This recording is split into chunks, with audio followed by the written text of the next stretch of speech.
Good evening and welcome to the February 5th African American birthday. Today's birthday belongs to a person with a name you might remember, you might recognize, but you probably don't remember what happened to this person. You know, this wasn't the Cuban child that was found adrift at sea and a custody battle between Cuba and the United States ensued. It wasn't that one.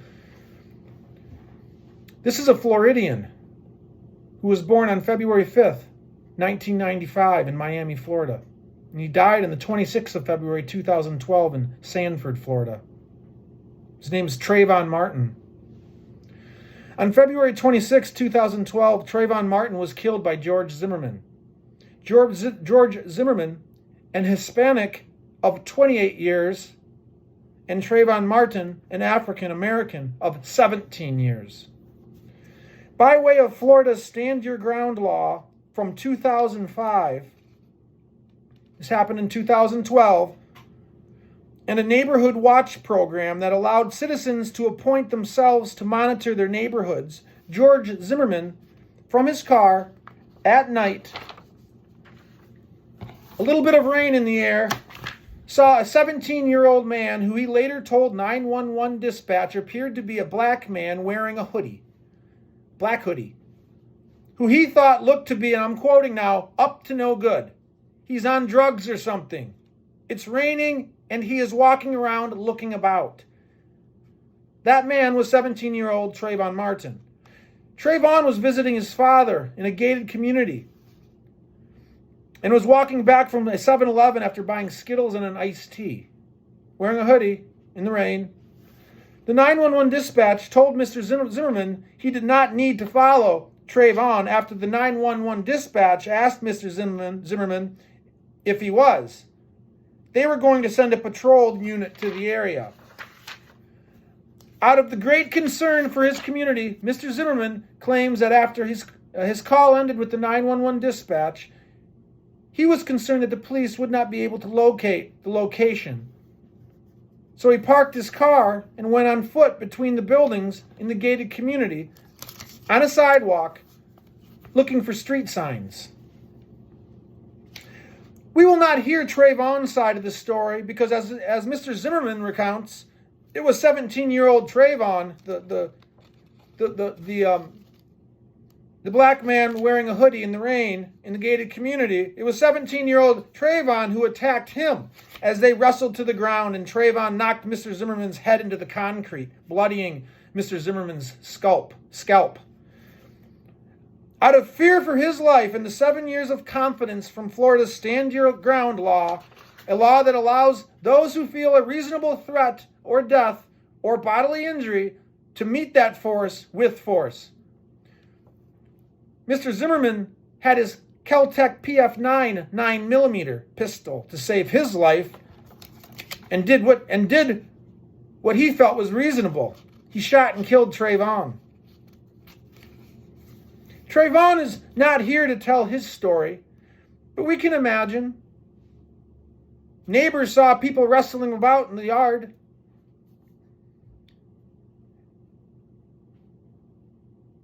A 17-year-old African American has a sense for bigotry and being passed judgment upon. Street smarts can kind of call it that. A 17-year-old African American has a sense for bigotry and being passed judgment upon. As a car, Mr. Zimmerman's was probably acting unusual as it drove past him or doubled back to get a closer look at the hooded black man walking in the gated community.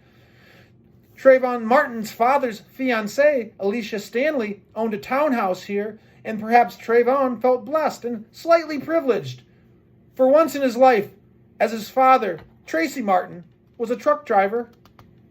Now they get to enjoy a gated community on occasion. But that doesn't mean Trayvon Martin's street smarts disappeared. Maybe they were heightened, his senses. However, with that feeling of having something unusual, to be in the gated community, having something special, with that feeling to have, for an African American to have, he was also possibly on heightened alert, knowing that his visual appearance was not that of an upper or middle class black man, but his father was a truck driver. Trayvon was not going to wear a North Face jacket and an umbrella. Trayvon knew how he could appear to some people, like George Zimmerman. Trayvon knew how people like George Zimmerman might pass judgment upon a hooded black man in a gated community. So as Trayvon kept on walking, this 17-year-old who once enjoyed aviation camp had his instincts kick in. Trayvon probably kept on walking, and out of the corner of his eye, he probably kept an eye on Mr. Zimmerman and saw that Mr. Zimmerman's car doing something that warned him of trouble to come. Maybe he saw Mr. Zimmerman park his car. Whatever made Trayvon suspect something unusual about its behavior, it did.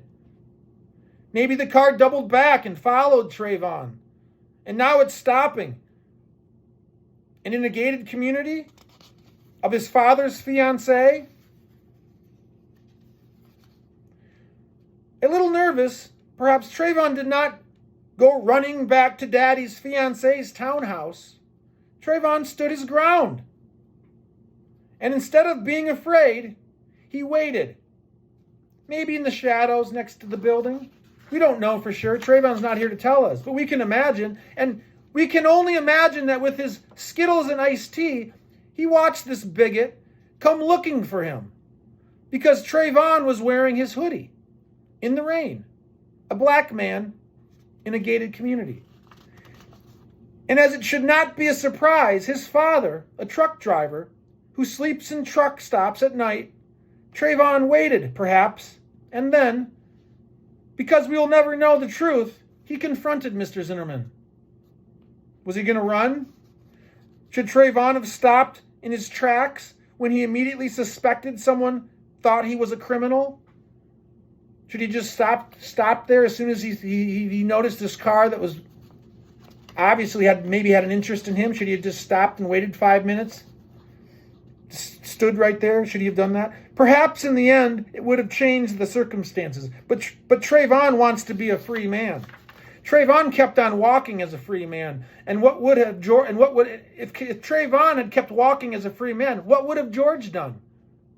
Would he have come up from behind and tapped him on the shoulder and asked Trayvon, "What are you doing here?" In the end, Mr. Zimmerman was tried in the 18th Judicial Circuit Court in Seminole County, Florida, for second-degree murder and manslaughter, and found not guilty. It was the 13th of July, 2013. Trayvon Martin wanted to be a free man, and George Zimmerman wanted to be a hero. But unfortunately, his vision of the world was one of an anti-hero. There was no way a black man wearing a hoodie was a hero. Just like every rainbow reminds some people of freedom.